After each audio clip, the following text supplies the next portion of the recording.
సాధారణంగా మనం ఈ రోజుల్లో చూస్తున్నప్పటికీ డిఫరెంట్ టైప్స్ ఆఫ్ వైరసెస్ అలానే సిండ్రోమ్స్ అని చెప్పి కొత్త కొత్త పేర్లతోటి కొత్త కొత్త వ్యాధులైతే వస్తున్నాయి. సో, ప్రస్తుత కాలంలో ఇటు పూణేలో కానీ, అటు మహారాష్ట్రలో కానీ మనకి జీబీఎస్ అనే ఒక సిండ్రోమ్ అయితే ఔట్ బ్రేక్ అయింది. దానివల్ల ఇప్పుడు మరణాలు కూడా సంభవిస్తున్నాయి.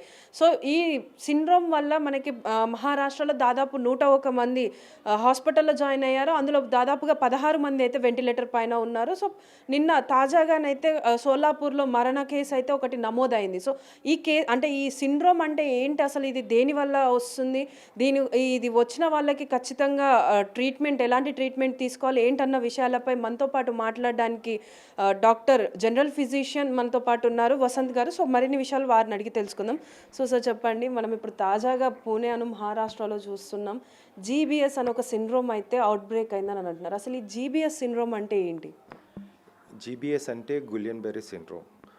మామూలుగా ఈ ఏదైతే ఎఫెక్టింగ్ సిండ్రోమ్ అనేది ఉందో పోస్ట్ వైరల్ ఇన్ఫెక్షన్స్లో వస్తుంది. అది కూడా 0.2, 0.3 టు 1 ఆర్ 2 మధ్యలో ఉంటుంది. అంటే ఒక 100 మందిలో 1,00,000 మందిలో ఒక్కరికి ఎఫెక్ట్ అయ్యేదాన్ని ఈరోజు మనము పూణేలో వందల్లో చూస్తున్నాం కేసెస్. యాక్చువల్లీ అక్కడ 1, 2 అవ్వచ్చు అంటే బాగుండేది, కానీ వందల్లో చూసేసరికి ఈ సమస్య ఏర్పడుతుంది. పోస్ట్ వైరల్ ఇన్ఫెక్షన్స్గా ఇది చూసినట్టయితే మనం ఇక్కడ 100 కేసులో 68 మంది మేల్స్, 33 మంది ఫీమేల్స్ ఎఫెక్ట్ అయి ఉన్నారు. దాంట్లో వాళ్ళందరికీ కూడా ఇంతకుముందు డయేరియా కానీ ఇంకా మిగతా కాఫ్, కోల్డ్ అనే సిమ్టమ్స్ వచ్చాయి. అలా అని అది 2 నుంచి 6 వారాల ముందు వాళ్ళకి ఇన్ఫెక్షన్ వచ్చి ఉండాలి గులియన్ బెర్రీ సిండ్రోమ్ రావాలంటే. ఇప్పుడేంటి వాళ్ళు ఇప్పుడు టెస్ట్ చేస్తున్నారు, ఏం పాజిటివ్ ఉంటుంది, ఏం పాజిటివ్, చాలా బ్యాక్టీరియా కూడా పాజిటివ్ వస్తుంది. కానీ అక్కడ ఇన్ఫెక్ట్ అయినది ఏంటి, 6 వీక్స్ బ్యాక్, 2 వీక్స్ బ్యాక్స్ ఏదైతే ఇన్ఫెక్ట్ అయిందో వైరసా, ఏం వైరస్ అయి ఉంటుంది. నోరా వైరస్ కామన్గా ఉంది. అండ్ చికెన్ గున్యా మనం 2 మంత్స్ బ్యాక్ చూసినట్టే పూణేలో చాలా ఎఫెక్ట్ అయి ఉంది. డెంగ్యూ ఎఫెక్ట్ అయి ఉంది, కోవిడ్ ఎఫెక్ట్ అయి ఉంది. జైకా వైరస్ కూడా వచ్చినట్టు కేసులు నమోదైనాయి. సో ఈ గణాంకాలు ఇవన్నీ చూసి వాళ్ళకు ఏదైనా వాళ్ళకి ఇన్ఫెక్ట్ అయి ఉంటే దాని నుంచి ఇది వచ్చి ఉండొచ్చు అని చెప్పొచ్చు. ఇప్పుడు వాస్తవానికి నాందేడ్లో ఒక కేసు అనేది డెత్ అయింది, 64 ఇయర్స్, నవంబర్లో, లాస్ట్ ఇయర్ నవంబర్లో, ఆల్మోస్ట్ 3 మంత్స్ బ్యాక్ నుంచి షీఈ్ ఆన్ వెంటిలేటర్ వేరియస్ హాస్పిటల్లో, ఒక 64 ఇయర్ ఫీమేల్. ఇప్పుడు నిన్న డెత్ అయింది కూడా యంగ్. అతను పూణేలో నివసిస్తూ షోలాపూర్కి వెళ్ళి అక్కడ అడ్మిట్ అయ్యి అక్కడ స్క్రంబుల్ టు డెత్ అన్నట్టు. ఆయన చాలా ఏజ్ కూడా చిన్నది. అండ్ ఇప్పటి వరకు కూడా ఏ వైరస్ వచ్చింది, బ్యాక్టీరియా అనేది జుజునే అని ఉంటుంది, అది బ్యాక్టీరియానా లేకుంటే వైరస్ అనేది ఇంకా రాలేదు. సో, అంటే ఈ జీబీఎస్ అనేది ఎక్కువ శాతం ఎలాంటి వాళ్ళు, అంటే ఏ ఏజ్ గ్రూప్ వాళ్ళకి? అంటే మనం ఎంపీహెచ్‌వి చూస్తున్నట్టయితే చిన్నపిల్లల్లో ఎక్కువ శాతం వస్తుందని అనుకున్నాం కదా! సో, అంటే ఈ సిండ్రోమ్ ఏ ఏజ్ గ్రూప్ వాళ్ళలో ఎక్కువ ఉంటుంది? ఇది అందరిలో వస్తుందమ్మా. ఇప్పుడు వాస్తవానికి చెప్పాలంటే చిన్నపిల్లల నుంచి పెద్దవాళ్ళందరికీ కూడా ఎఫెక్ట్ ఇది అవుతున్నారు ఇప్పుడు దాంట్లో. గణాంకాల ప్రకారం మనం చాలా మట్టుకు ఇప్పుడు ఇంత పెద్ద మోతాదుల్లో మన దేశంలో మొదటిసారి ఇది. మన దేశంలో ఒక్క చోట ఈ 100 కేసులు అనేది చాలా ఎక్కువ. అదే మనం Peru country, Brazil, south America, Brazil, Peru, Chile, ఈ 3 కంట్రీస్లో కూడా 100 కేసులు అనేది నమోదైనాయి. అది కూడా జూన్, జూలైలో ఎఫెక్ట్ అయి ఉన్నాయి. ఎక్కువ మట్టుకి కూడా వాళ్ళ దాంట్లో ఆల్రెడీ చికెన్ గున్యా వచ్చిపోయింది, కోవిడ్ వచ్చిపోయింది ఉంది ఆ టైంలో, 23 లాస్ట్ ఇయర్ 23, 24లో. దెన్ డెంగ్యూ వచ్చింది. ఆ తర్వాత ఈ కాంప్లికేషన్. ఎప్పుడైతే ఇమ్యూనిటీ తగ్గుతుందో, ఇప్పుడు మీరు చికెన్ గున్యాలో చూసినట్టయితే న్యూట్రోఫిల్ కౌంట్ చాలా ఎక్కువ ఉండేది, డబ్ల్యూబీసీ కౌంట్ తగ్గిపోతుంది.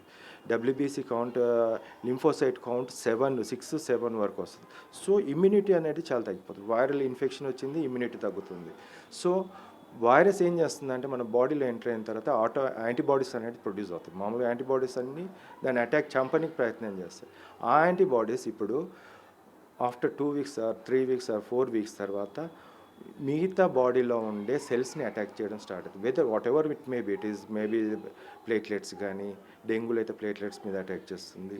దీంట్లో ఈ వైరస్లో చెప్పాను కదా, చాలా వైరస్ కూడా ఈ ఈ డీమైలినేషన్ న్యూరాన్స్ యొక్క మైలిన్ షీత్ ఏదైతే షీత్ ఉంటుంది, ప్రొటెక్టింగ్ షీత్, దాని మీద అటాక్ చేస్తుంది. ఆ తర్వాత న్యూరాన్స్ మీద అటాక్ చేస్తుంది. ఆ తర్వాత సెంట్రల్ నర్వస్ సిస్టంలో క్రేనియల్ నర్వ్స్ కూడా ఎఫెక్ట్ అవుతుంది. సో ఇవన్నీ కూడా సెగ్మెంటల్. లోవర్ డౌన్ నుంచి పారాలసిస్ కాళ్ళ నుంచి స్టార్ట్ అవుతుంది. టింగ్లింగ్ ఫస్ట్ స్టార్ట్ అయ్యే పెయిన్ ఉంటుంది, లెగ్స్ పెయిన్, వీక్నెస్, టింగ్లింగ్ అంటే పిన్స్ కూర్చుకున్నట్టు, ఆ తర్వాత నడవలేకపోవడం, ఆ తర్వాత పైనకి చేతుల్లో రావడం, చేతులు కూడా వీక్నెస్. అంటే ఇక్కడ ఏంటంటే నర్వ్ లోపల ఉండే స్పైనల్ కార్డ్ నర్వ్ ఏదైతే ఉందో సెగ్మెంట్ వైజ్గా ఇన్వాల్వ్ అయిపోయి అక్కడ ఈ వీక్నెస్ అనేది హ్యాండ్స్కి రావడం, ఆ తర్వాత డయాఫ్రామ్ అనేది వచ్చినప్పుడు ఈ రెస్పిరేటరీ పారాలసిస్ వస్తుంది. అందుకే ఈరోజు డయాఫ్రామ్ ఎఫెక్ట్ అయింది కాబట్టి వాళ్ళు 16 మంది వెంటిలేటర్ పై ఉన్నారు. ఇప్పుడు 2 కూడా డెత్స్ అయింది కూడా వెంటిలేటర్ మీద వెళ్ళి చనిపోయిన వాళ్ళు. ఆ తర్వాత క్రేనియల్ నర్వ్స్, మెయిన్లీ ఆఫ్థాల్మిక్ ఉంటుంది, వేగస్ ఉంటుంది. ఈ నర్వ్స్ ఎప్పుడైతే ఇన్వాల్వ్ అవుతాయో అప్పుడు సెంట్రల్ నర్వస్ సిస్టమ్ కూడా ఎఫెక్ట్ అయ్యే ఛాన్స్ ఉంటుంది. సో అంటే ఇప్పుడు ఈ జీబీఎస్ సిండ్రోమ్ వచ్చిన వాళ్ళలో సిమ్టమ్స్ ఏ విధంగా ఉంటాయి? సిమ్టమ్స్ అదే నేను చెప్పాను, వీక్నెస్, పారాలసిస్ అని మొత్తం కూడా మోటార్ పారాలసిస్ అంటే సెన్సేషన్ కూడా లాస్ అవ్వడము, పారాలసిస్ ఆఫ్ 4 లిమ్స్, అసలు బెడ్ నుంచి లేవకపోవడము, పెయిన్, చేతుల పెయిన్, లెగ్స్ పెయిన్ రావడము, అండ్ డిస్ఫేజియా అంటే మనం మింగలేకపోవడం పరిస్థితి, మజిల్స్ అన్నీ కూడా మజిల్స్ ఎఫెక్ట్ అవుతుంది మోటార్గా. అండ్ దెన్ మనకు లంగ్స్కి వెళ్ళినప్పుడు డయాఫ్రామ్ ఇన్ఫెక్ట్ అవుతే రెస్పిరేషన్ తీసుకోవడం కష్టం అవుతుంది. కాబట్టి అలాంటి కేసెస్లో వెంటిలేటర్ అనేది పెట్టడం జరుగుతుంది. సో ఇప్పుడు మీరు అన్నారు వెంటిలేటర్ మీద ఉన్న 2 చనిపోయారు, అలా 16 మంది ఉన్నారు వెంటిలేటర్ పైన అని. అంటే ఇప్పుడు వెంటిలేటర్ పైన వచ్చిన ప్రతి ఒక్కరు అలా చనిపోయే అవకాశాలు ఉంటాయి, లేకపోతే క్యూర్ అవ్వచ్చు అని కూడా అనుకోవచ్చా? ఇప్పుడు ఎప్పుడే కానీ ఇంతమంది 16, ఇప్పుడు 2 చనిపోయారు, let's see how many people will be scrambled అనేది ఒకసారి చూడాల్సిన అవసరం.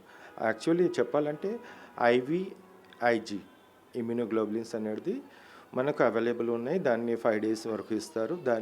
దాన్ని ట్రీట్మెంట్ అది ఇచ్చిన తర్వాత ఎలా ప్రోగ్నోసిస్ ఉన్న దాన్ని బట్టి అది ఉంటుంది. కానీ ఇది కాస్ట్లీ. ఒక కేసుకి మనము చూసినట్టయితే ఆల్మోస్ట్ ఒక 2 months 3 months వరకు బెడ్ రిడన్ ఉంటారు, 6 months వరకు కూడా బెడ్ రిడన్ ఉంటారు వెంటిలేటర్ పైన. అలానే 3 months నేను చెప్పాను, నవంబర్, డిసెంబర్, జనవరి వరకు ఒక పేషెంట్ ఉన్నారు. అలాంటి సమస్య అనేది ఉంటుంది. బట్ ట్రీట్మెంట్ పరంగా ఇప్పుడు ప్లాస్మా అంటే ఇప్పుడు బాడీలో ప్లాస్మా తీసేసి మరి ప్లాస్మా సప్లై అనేది ఇస్తారు అవుట్ సైడ్ నుంచి. So it is one kind of procedure which has a cure rate, treatable అని చెప్పేసి ఉంది. మరి ఎంతవరకు మనము ఇంతకుముందు చూసిన దాంట్లో ఒక్కరు లక్షలు మనం చూసాము. బట్ ఇక్కడ ఒకేసారి 100 కేసుల్లో అంటే దీని వెనకాల ఏమైనా ఉందా? ఇంకొకటి మనం చూసినట్టయితే బర్డ్ ఫ్లూ కూడా ముఖ్యంగా మహారాష్ట్రలో ఉంది. నాగ్పూర్, నాందేడ్, లాతూర్ ఈ రీజన్స్లో ఉంది. ఇక్కడ చికెన్ కన్జంప్షన్ వల్ల కూడా ఏమన్నా ఉందా అనే కోణం కూడా ఆలోచించాల్సిన అవసరం ఉంది. సో అంటే ఇప్పుడు ఈ జీబీఎస్ సిండ్రోమ్ ఉన్న వాళ్ళు ఎలాంటి ఫుడ్ తీసుకుంటే బెటర్ అనుకుంటున్నారు? బేసిక్ థింగ్ అంటే high protein diet is more important. Globulin అనేది ఒక ప్రోటీన్, ఇప్పుడు ఆల్బుమిన్ అనేది protein. There is a decrease. ఇప్పుడు ఎంత ఫైట్ చేసినా బాడీ మెకానిజం ఇమ్యూనిటీ ఫైట్ చేసినా when we give the supply then మనకు ఆ ఇమ్యూనోగ్లోబులిన్స్ మన బాడీలో మనం ప్రొడ్యూస్ చేసుకునే ఆస్కారం ఉంటుంది. చాలామందిలో ఏంటంటే వెజిటేరియన్ డైట్స్లో తక్కువ, వెజిటేరియన్ కానీ non vegetarian they take less of the protein diet. But still వాళ్ళు హై ప్రోటీన్ డైట్ తీసుకున్నప్పుడు ఈ సమస్య నుంచి బయటపడి ఇప్పుడు చెప్పిన ఐవి గ్లోబులిన్, ఇమ్యూనోగ్లోబులిన్ ఏదైతే ఉందో దట్ ఈస్ అ ప్రోటీన్. ఇప్పుడు ఆల్బుమిన్ ఉంది. ఇవన్నీ కూడా proteins useful for the body. Apoproteins అంటాం. బాడీలో ఈ ప్రోటీన్స్ అనేది plays bigger role either during the viral infections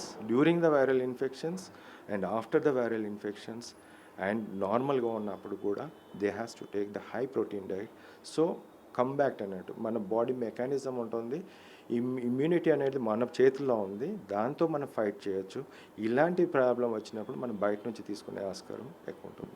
so అంటే ఇప్పుడు ఈ జీబీ వైరస్ వచ్చిన వాళ్ళు అంటే బాడీలో ఎలాంటి పార్ట్స్ పైన ఎక్కువ ఎఫెక్ట్ చూపించే ఛాన్సెస్ ఉంటాయి అదర్ దెన్ నర్వస్ సిస్టమ్? ఇప్పుడు ముఖ్యంగా చూసినట్టయితే ఇప్పుడు అదర్ దెన్ నర్వస్ సిస్టమ్ అంటే that is depend on the liver. చాలా మటుకి అందరూ ఏం ఆలోచిస్తారంటే హార్ట్ ఒక ముఖ్య భాగం, బ్రెయిన్ ఒక ముఖ్య భాగం అనుకుంటారు, కానీ liver is the biggest part and ఈ very important part in the body. All metabolisms, either glucose metabolism, either protein metabolism, fat metabolism, hormones, like enzymes, అన్నీ కూడా వెరీ వెరీ ఇంపార్టెంట్ ప్రొసీజర్స్ అన్నీ కూడా లివర్ నుంచి స్టార్ట్ అవుతుంది. ఈ liver అనేది మంచి పని చేసినప్పుడు ఈ యాంటీబాడీస్ ఎన్ని ప్రొడ్యూస్ అయినా, ఆటో యాంటీబాడీస్ ఎన్ని ప్రొడ్యూస్ అయినా, ఎన్ని వైరస్లు అటాక్ అయినా కూడా they will not have the such a problem in a bigger వే. ఇప్పుడు దీంట్లో మనం చూడాల్సింది, వాళ్ళు చెక్ చేయాల్సింది ముఖ్యంగా ఇప్పుడు ఏదైతే ఎఫెక్టెడ్ పీపుల్ ఉన్నారో ఆ చుట్టుపక్కల ఏమైనా వైరస్ ఉందా, కోవిడ్ ఉందా, నోరా వైరస్ ఉందా, జైకా వైరస్ ఉందా, డెంగ్యూ వైరస్ ఉందా, చికెన్ గోనియా ఆల్రెడీ ఎఫెక్ట్ అయి ఉన్నారా, లేకుంటే ఇప్పుడు కొత్తగా వస్తున్న బర్డ్ ఫ్లూ హ్యూమన్స్ని ఎఫెక్ట్ చేస్తుందా, అలాంటిది ఏమైనా ఉందా అనేది కూడా చూడాల్సిన అవసరం. Because all these things are matter. ఇప్పుడు బ్యాక్టీరియా ఉంది, చాలా రోజుల వరకు ఉండే ఛాన్స్ ఉంటుంది బ్యాక్టీరియా, బట్ వైరస్ అనేది కొన్ని రోజులు ఉంటుంది, వెళ్ళిపోతుంది. ఆఫ్టర్ దట్ యాంటీబాడీస్ తర్వాత auto antibodies towards own the cell, eating the cells అన్నట్టు, అటాకింగ్ ద సెల్ అంటాం. So these type of things ఏంటంటే food is main important. So అంటే ఇప్పుడు మనం ఈ కరోనా వైరస్ కానీ, లేకపోతే మొన్న రీసెంట్గా వచ్చిన ఎంపీహెచ్వి కానీ, ఇవన్నీ మనకి అంటే ఫైండ్ అవుట్ చేయడానికి కొన్ని టెస్టులు ఉన్నాయి. సో ఇప్పుడు ఈ జీబీఎస్, ఈ సిండ్రోమ్ని మనం ఐడెంటిఫై చేయాలంటే ఏ విధమైనటువంటి టెస్టులు చేయించాలి?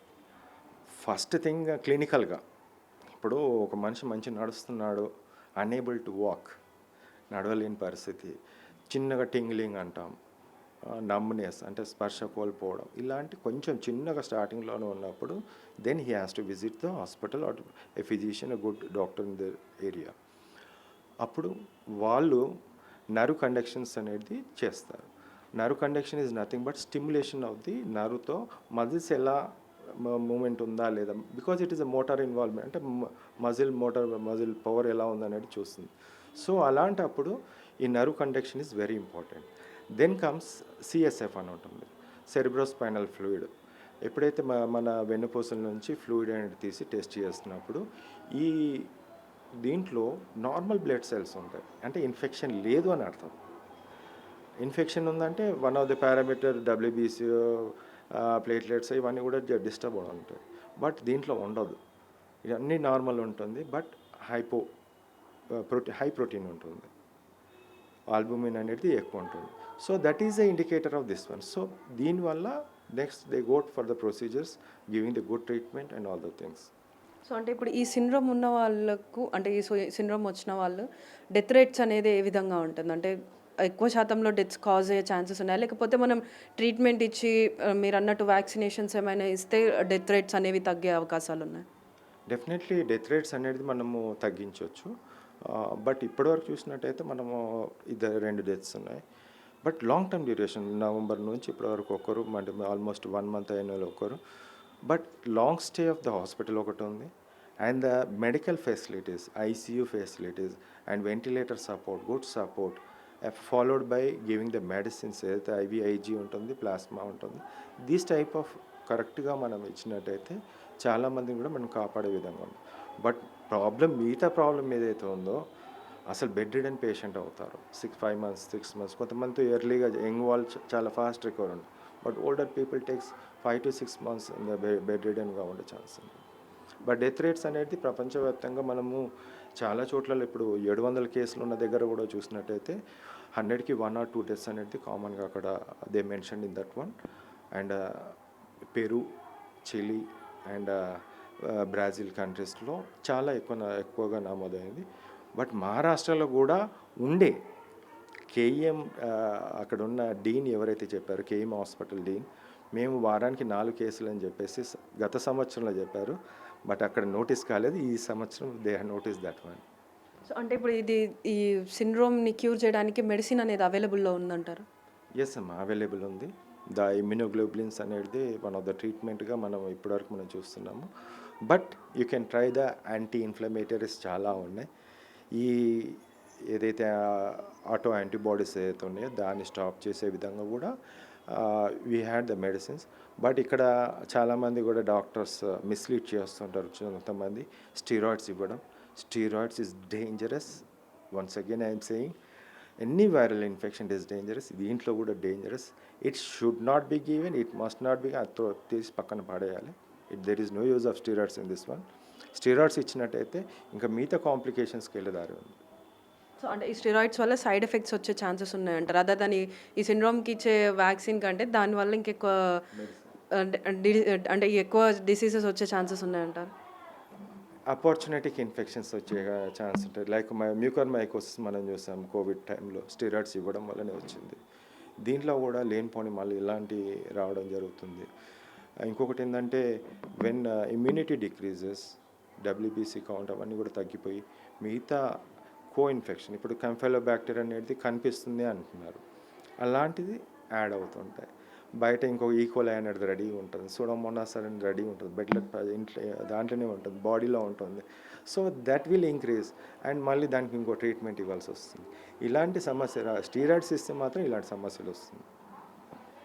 సో చూస్తున్నారు కదా, ఈ జీబీఎస్ వైరస్ సిండ్రోమ్ ఏదైతే ఉందో దానివల్ల వచ్చే మనకి సిమ్టమ్స్ అయినా కానివ్వండి, అది ఎక్కువ శాతం వరకు నర్వస్ సిస్టమ్ పైన ఎఫెక్ట్ చూపిస్తుంది. కాబట్టి తగిన డాక్టర్స్ని అయితే అది తక్కువగా సిమ్టమ్స్ ఉన్న టైంలోనే డాక్టర్స్ని కన్సల్ట్ అయ్యి ట్రీట్మెంట్ తీసుకుంటే దాని నుంచి బయటపడే ఛాన్సెస్ ఉన్నాయి. అదేవిధంగా ఎలాంటి స్టెరాయిడ్స్ కూడా తీసుకోకూడదు. ఆ స్టెరాయిడ్స్ వల్ల కూడా మనకి సైడ్ ఎఫెక్ట్స్ వచ్చే ఛాన్సెస్ ఉంటాయి. కాబట్టి అవి వాటిని పూర్తిగా తగ్గించేసేసి కేవలం ఇమ్యూనిటీని పెంచుకునే ఫుడ్ కానివ్వండి, లేకపోతే ఈ నర్వస్ సిస్టమ్కి వచ్చిన ఇబ్బందులను బట్టి డాక్టర్స్ని కన్సల్ట్ అయిన తర్వాత వాళ్ళు సజెస్ట్ చేసిన ఫుడ్ కానీ సజెస్ట్ చేసిన మందులు కానీ తీసుకుంటే ఈ సిండ్రోమ్ నుంచి మనం బయటపడవచ్చు అని చెప్పేసి చెప్తున్నారు. కెమెరామన్ సంతోష్తో శ్రావణి, బిగ్ టీవీ, హైదరాబాద్.